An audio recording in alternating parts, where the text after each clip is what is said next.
Hold up, you there, step aside, I need to talk to you. I'm just shopping, I haven't done anything wrong. I said move, now! Don't make me repeat myself. Sir, I'm a Navy SEAL. You're harassing me for no reason. Don't talk back, I can detain you if I want. Go ahead, I know my rights, I'm not leaving. This isn't a debate, move! Was supposed to be an ordinary day. The Navy SEAL, a man trained to face danger and survive the most extreme conditions, had stepped into the local grocery store for a simple errand. Milk, eggs, maybe a few snacks. The fluorescent lights hummed overhead, carts rolled softly against polished floors, and the faint aroma of fresh bread filled the air. To any ordinary shopper, it was mundane, banal.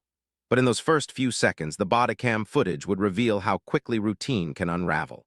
As he moved calmly down the aisle, scanning shelves with the same precision that had guided him through missions around the world, there was no sign that his life was about to be disrupted. Shoppers passed, some glancing briefly, others absorbed in their own worlds. Yet the lens of authority had already found him. The officer's gaze locked onto him from the entrance, suspicion simmering beneath the surface. The man in uniform, trained for vigilance, could feel the weight of scrutiny long before words were exchanged. On the bodycam, his hands remained visible at his sides, empty, non-threatening. But the officer's approach brought tension into sharp relief, every step measured, every movement amplified through the tiny digital eye worn on the chest. The contrast could not have been starker. One man accustomed to danger, prepared for the worst, facing an ordinary errand, and another man wielding authority with unquestioned power, ready to impose it. There was no reason, no probable cause. Nothing in the SEAL's behavior suggested threat. Yet the officer's posture, rigid and commanding, turned the mundane into a theater of intimidation. The camera captured the small, almost imperceptible signs of unease. A tightening jaw, a brief hesitation before reaching for a carton of milk. Each ordinary action now charged with a weight it did not deserve. By the time words were exchanged, the ordinary had already been shattered. What should have been a simple visit to the grocery store became a high-stakes confrontation, a collision of civilian life with unchecked authority. The scene, mundane to anyone else, became a crucible of injustice. The audience watching the footage feels the unfairness immediately, the moral dissonance between a disciplined, law-abiding citizen and the arbitrary power pressed against him. And yet, even as the officer's shadow looms closer, there is no clarity, no justification. The SEAL stands calm, controlled, a professional in his element. But the officer's actions make the viewer ask the inevitable, chilling question: why is this happening at all? The suspense lingers, and the outrage simmers just below the surface, ready to ignite as the story unfolds. What began as a simple errand was now beginning to crack under the weight of authority misused. The Navy SEAL, a man who had faced hostile fire, navigated treacherous waters, and endured months of grueling training, now confronted an entirely different kind of threat, one born not from enemies abroad, but from unchecked power in his own community. The bodycam footage captures every subtle movement. The officer stepping closer, fingers twitching near his utility belt, posture rigid and threatening. At first, the Navy SEAL tried to de-escalate. His voice, calm yet firm, repeated simple truths. He had done nothing wrong, he was following instructions, he posed no danger. But each word seemed to inflame rather than reassure. The officer's tone hardened, words clipped and commanding, carrying a weight of authority that needed no justification. Hand gestures punctuated each sentence, a pointed finger, a jab toward the SEAL's chest, movements that shrank personal space and amplified intimidation. Shoppers in the background shift uneasily, their movements minimal, uncertain. The bodycam captures these microreactions. A mother tucking her child closer, a teenager frozen with phone in hand, recording but not intervening. The store, once ordinary, becomes a theater of psychological pressure, each aisle and shelf framing the unfolding drama. Even the most trained observer would notice the imbalance. A man ready for life-threatening danger, cornered by someone wielding power arbitrarily. The SEAL's compliance is careful, measured, his training guiding every action. He keeps his hands visible, his movements slow, trying to demonstrate that he is no threat. Yet nothing seems to temper the officer's aggression. Threats escalate, detention, arrest, implied criminality, all without cause, without evidence, without justification. The viewer feels the tension physically, a knot tightening in the stomach because the logic of fairness has been abandoned. This is the first clear sign that this interaction is no longer about public safety or lawful conduct. It is a display of dominance, of authority misapplied, a theater where one individual's power is amplified at the expense of another's dignity and freedom. The audience begins to grasp the deeper injustice. The Navy SEAL may be trained to face life-and-death danger, but here, in this fluorescent-lit grocery store, he is vulnerable in ways that no combat experience could prepare him for. As the camera captures the officer's looming presence and the SEAL's controlled responses, a silent question hangs in the air. How much longer before this abuse turns physical? The dread is palpable, and outrage bubbles just beneath the surface, leaving the viewer unsettled, anticipating the escalation that seems inevitable. The camera does not lie. From its low-angle bodycam POV, the officer's presence dominates the frame. Every gesture, every inch of movement conveys authority wielded without constraint. The Navy SEAL, trained to anticipate threats in hostile territory, now confronts a situation entirely outside the rules of combat. A civilian encounter where the power imbalance is absolute, where uniform and badge replace reason and justice. The tension is palpable, almost physical, and the audience can feel the scales tipping. In the aisles of the store, what should have been ordinary shopping transforms into a stage where one man's authority overshadows another's rights. The SEAL, disciplined, composed, and strategically trained for high-risk scenarios, navigates the encounter with measured caution. Every word, every motion is calculated to minimize escalation. Yet nothing in his military experience could prepare him for an institutionally sanctioned imbalance of power, an officer whose authority is absolute, whose actions are unchallenged, and whose presence alone generates fear. The bodycam footage captures more than just dialogue. It captures micro-expressions, posture shifts, and the silent language of control.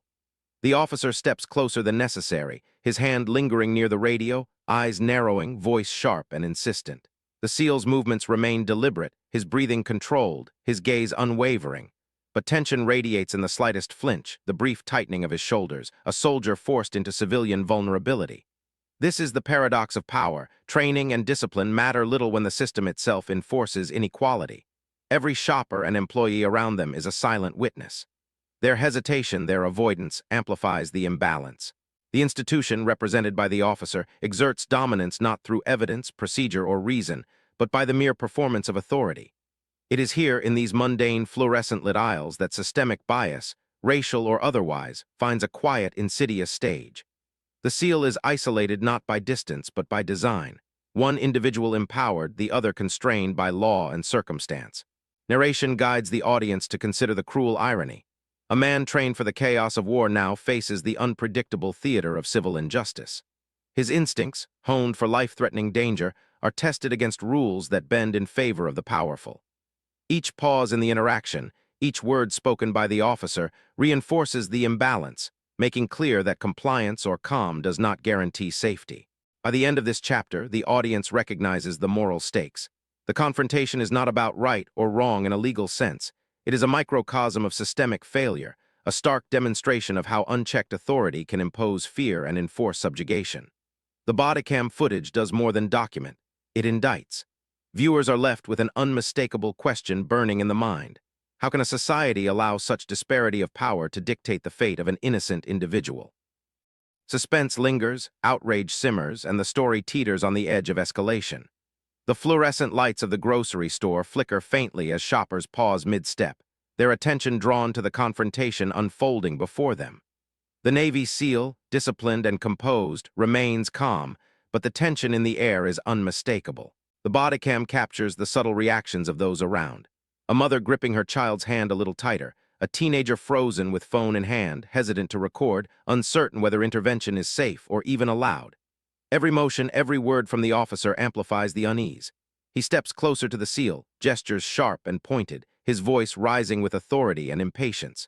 He makes no attempt to justify his presence. His power lies in the expectation of unquestioned compliance. The audience sees the stark contrast between the officer's aggression and the SEAL's measured restraint, the imbalance of authority magnified by the silent, anxious crowd. The bodycam POV emphasizes how intimidation affects not just the target but everyone nearby. Shoppers shuffle nervously, unsure if they are witnesses or potential collateral damage. A clerk peeks from behind a shelf, reluctant to intervene, while the SEAL's steady composure masks an undercurrent of stress. A soldier trained for combat now navigating a different kind of battlefield, one governed by fear, law, and social power. The officer doubles down, leaning in, issuing threats that are loud enough to be heard across the aisle. Each phrase reinforces dominance and suppresses dissent, not just from the SEAL but from those who could challenge him.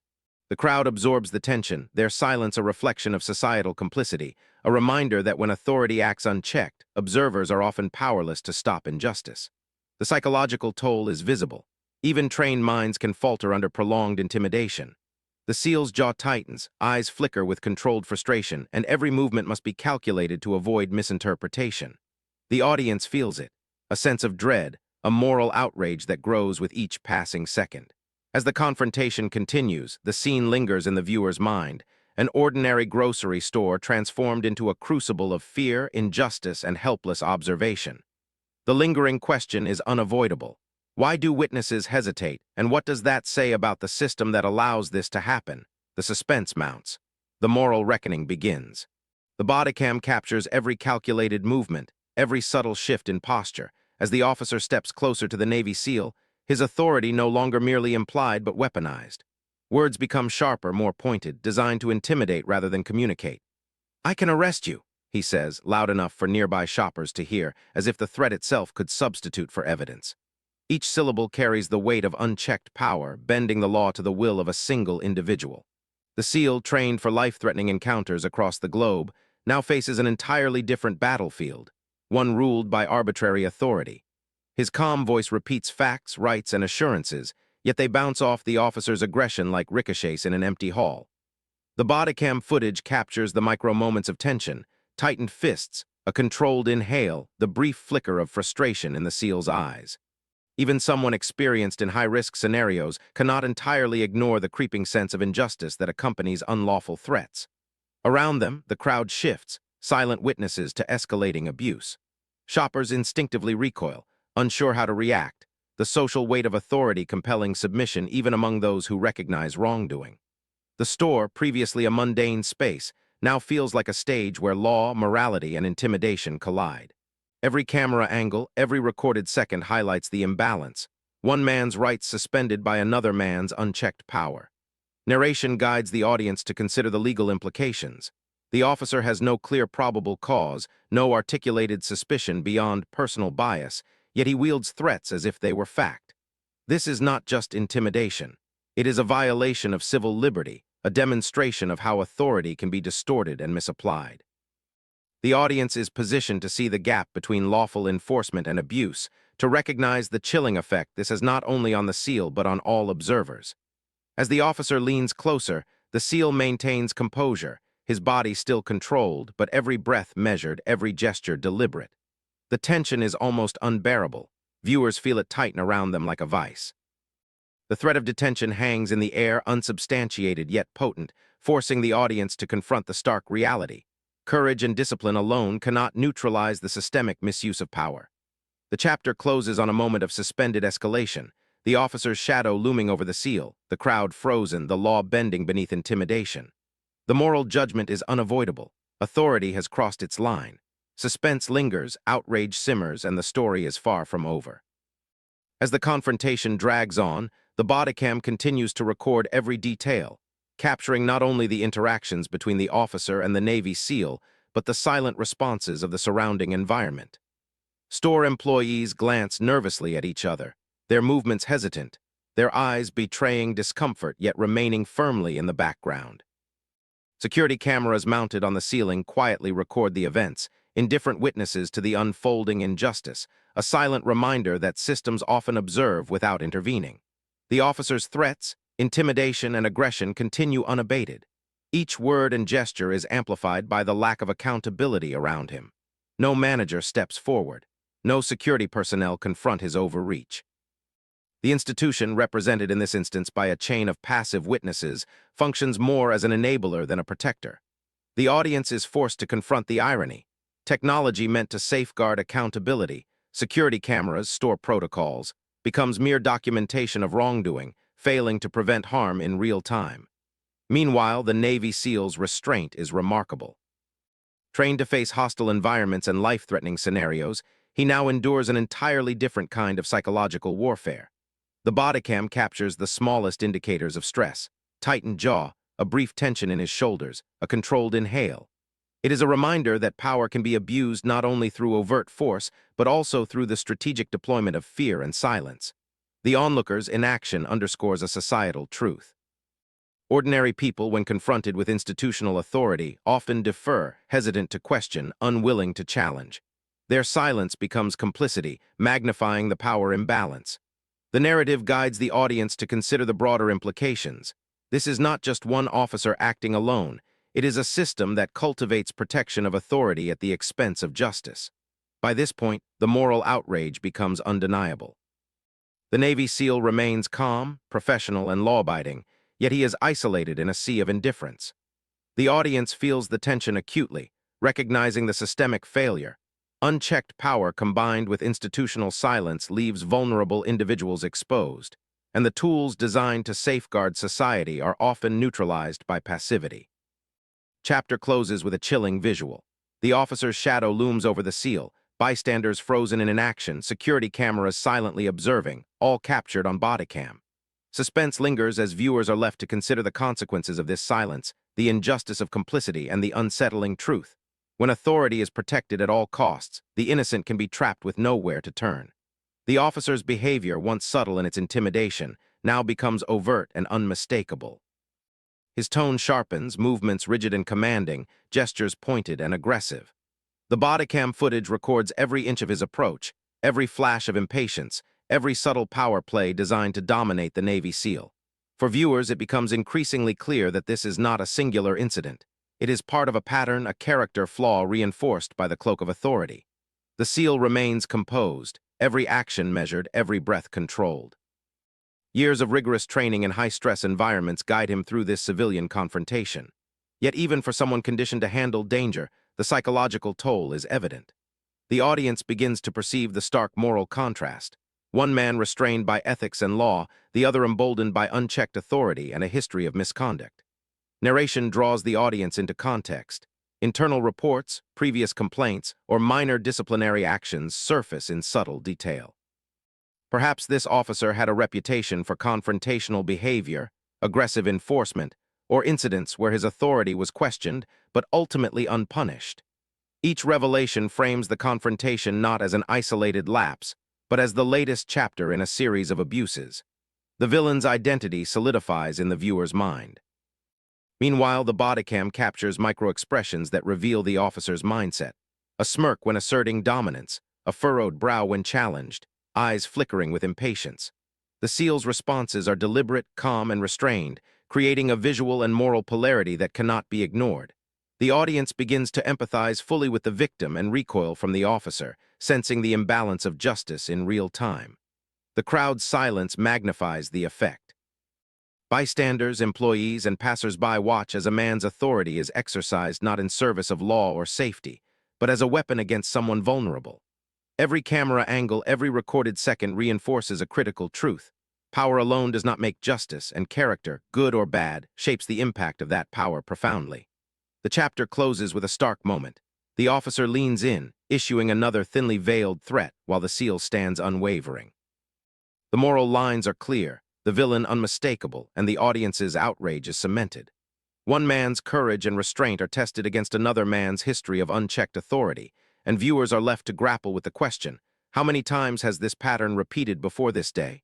Suspense and moral judgment hang heavy in the air. The confrontation may have ended in the aisle, but for the Navy SEAL, the battle was far from over. Behind the scenes, the wheels of justice begin to turn, but painfully slowly, deliberately, and with obstacles that seem designed to frustrate rather than protect. The bodycam footage, silent witness to the abuse, becomes crucial evidence, yet it is just one small piece in a labyrinth of bureaucracy, legal processes, and institutional indifference. Internal affairs offices, legal counsel, and advocacy groups emerge gradually into the narrative. Reports are filed, meetings scheduled, emails exchanged, but each step feels measured, distant, and impersonal. The victim, trained to act decisively in high-pressure situations, now confronts a different kind of challenge: patience, persistence, and navigation through a system that often rewards compliance over justice. Every procedural delay, every vague response, is a reminder of the power imbalance extending beyond the grocery store. The audience begins to understand the full scope of systemic friction. Investigations may take weeks, months, or longer. Documentation is required at every turn, and questions that seem obvious, why did this happen? Who will be held accountable? Are met with bureaucratic language that obscures responsibility. The moral outrage grows as viewers recognize that while authority acts swiftly on the street, justice for those wronged moves glacially, often leaving victims exposed to ongoing stress and trauma. Throughout the legal shadows, the Navy SEAL remains composed, gathering statements, consulting lawyers, and advocating for his rights. But even his discipline cannot erase the frustration that comes from waiting for a system that seems slow, silent, and at times complicit. The audience feels it too, the suffocating tension of a legal process that protects institutions over individuals, officers over civilians. Meanwhile, the officer remains largely untouched by these procedural steps, shielded by internal protections and institutional inertia. The contrast could not be more stark. The victim navigates endless forms and approvals while the aggressor moves freely, a reminder of systemic inequities. The bodycam footage, once a window into a single moment of abuse, now becomes evidence of a pattern, yet its power is delayed, muted by bureaucracy. As the chapter closes, the audience is left with a lingering sense of moral outrage and frustration. Justice is promised, yet it is deferred, hidden in the shadows of legal language and institutional procedure. The victim's patience is tested, the audience's empathy ignited, and the unresolved tension sets the stage for the next escalation. Accountability, or its absence, hanging precariously over the story. The officer's shadow still looms large, even as internal affairs finally begins to move. The investigation is underway, a slow and methodical process that promises accountability, yet reveals the system's glacial pace. For the Navy SEAL, every step of the process is exhausting, providing statements, recalling exact words and movements, submitting evidence captured by the bodycam, and consulting legal counsel. What should have been a routine errand now feels like a prolonged battle for justice. The bodycam footage, once a live window into fear and intimidation, now becomes a critical piece of evidence, scrutinized frame by frame. Each subtle gesture, every tone of voice, is dissected, cataloged, and debated in legal offices. For the SEAL, watching the footage replayed is emotionally taxing. The clarity of his composure contrasts painfully with the aggression he endured. His family, observing the aftermath, share in this burden, worrying about the impact, replaying the confrontation in their minds, and fearing what might have escalated had the officer acted differently. Narration draws the audience into the stark reality. Accountability is possible, but it comes at the cost of personal and emotional strain. Lawsuits are considered, legal motions drafted, and the machinery of justice grinds forward. The audience is guided to feel both relief and tension, relief that action is finally being taken, but tension over how long the process will take and whether true justice will be served. Meanwhile, the officer maintains a public facade of normalcy. His privileges, protections, and access to internal resources create a stark contrast with the SEAL's painstaking navigation of legal procedures. The narrative emphasizes the moral disparity. Those who misuse power often experience minimal immediate consequences, while victims endure the emotional labor of pursuing justice. Even as legal proceedings move forward, the bodycam continues to offer an immersive window into the story, juxtaposing ordinary aisles of a grocery store with the extraordinary weight of systemic oversight and accountability. The audience feels a cathartic tension, the beginnings of consequence, yet the lingering unease that justice is never instantaneous. As this chapter closes, viewers are left with a heightened awareness of both institutional accountability and the human cost of enduring abuse. The Navy SEAL's family, his mental resilience, and his determination to seek justice make the stakes tangible. And yet the question remains, will the officer truly face the consequences his actions demand, or will systemic inertia continue to protect the powerful while punishing the vulnerable? Suspense, outrage, and moral judgment converge, leaving viewers on edge. The bodycam footage, once confined to internal reports and legal offices, now reaches a far broader audience. Social media posts circulate rapidly. Snippets of dialogue, frame-by-frame images of the officer's aggression, and the SEAL's calm composure juxtaposed against intimidation. News outlets pick up the story, headlines flashing the injustice to millions. Viewers across the country pause, horrified, drawn into a confrontation that, while recorded in a single grocery store aisle, symbolizes something far larger, unchecked authority and systemic abuse. The Navy SEAL's story becomes a lens through which society examines power. Commentators, advocacy groups, and ordinary citizens weigh in. Public forums buzz with outrage, debates spark over accountability, racial or institutional bias, and the rights of civilians versus law enforcement overreach. The bodycam POV, intimate and unflinching, serves as a moral touchstone. It is undeniable evidence, forcing the audience to confront the raw imbalance of power firsthand. Even casual viewers can sense the psychological weight carried by the seal. Narration emphasizes how ordinary people, watching from their screens, feel the tension, the fear, and the indignity of the abuse. Every gesture and tone of the officer is analyzed, critiqued, and condemned. The audience aligns with the victim, empathy amplified by the stark contrast between disciplined restraint and arbitrary aggression. Media coverage magnifies the pressure on authorities. Headlines describe unlawful intimidation and abuse of power, sparking official statements, calls for internal review and public hearings. Yet even amid widespread attention, viewers sense the frustration familiar to victims of systemic misconduct. Accountability is demanded, but the wheels of justice turn slowly. This tension between immediate moral clarity and delayed institutional action intensifies outrage. Family, friends, and colleagues of the SEAL share their perspectives, humanizing the emotional toll of the encounter. The narrative underscores that abuse does not happen in isolation. It ripples through communities, leaving psychological scars that cannot be quantified. Audience engagement reaches its peak as outrage and empathy converge. This is not simply a story of one officer and one victim, but a reflection of broader societal vulnerabilities and the consequences of power left unchecked. The chapter closes with a powerful visual and moral beat. Thousands of eyes are now on the officer, the system, and the incident. Tweets, news segments, and public commentary form a chorus of disapproval demanding accountability. The audience is left feeling both catharsis and urgency, confronting the question, how long can institutions protect those who abuse authority before society demands real change? Suspense and moral judgment hang in the balance, setting the stage for the final reckoning. The grocery store, once a mundane backdrop, now exists in the memory of every viewer as a crucible of injustice. The Navy SEAL, disciplined, composed, and law-abiding, emerges as a symbol of courage in the face of arbitrary authority. The officer, whose aggression and unchecked power catalyzed the confrontation, stands as a stark emblem of systemic abuse. Through the bodycam lens, the audience has witnessed the raw imbalance of power, the psychological toll on the victim, and the institutional inertia that allowed it to unfold. Narration draws the viewer into reflection. This incident is more than a clash between two individuals. It is a mirror reflecting flaws in accountability, lapses in oversight, and the human cost of authority left unchecked. Every frame captured on the bodycam, every subtle reaction of the SEAL, every hesitant glance from bystanders, reveals the ripple effect of abuse.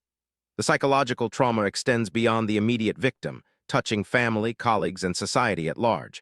The audience feels the weight of this injustice as if it were their own.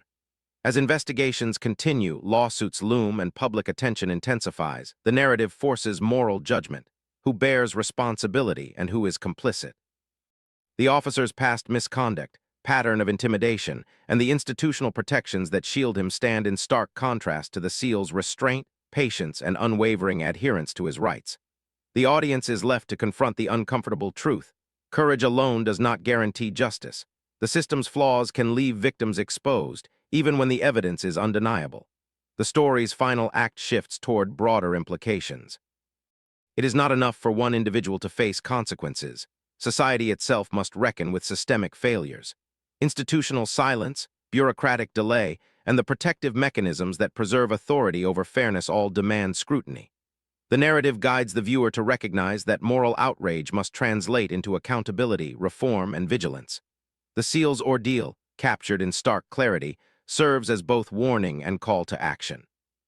In the closing moments, the bodycam footage lingers on the officer's shadow juxtaposed against the calm composure of the victim. Narration emphasizes the enduring lesson. Abuse, when unchecked, thrives not only in acts of violence but in silence, complicity, and institutional protection. The audience is left with an indelible impression, an emotional resonance that refuses to fade. And then a final, piercing reflection. This should never happen again. The words echo not only in the mind of the viewer but in the conscience of society. Justice, accountability, and human dignity are not abstract ideals. They are obligations. The narrative ends with suspense and moral clarity, leaving the audience to carry forward the outrage, the lessons, and the responsibility to demand change.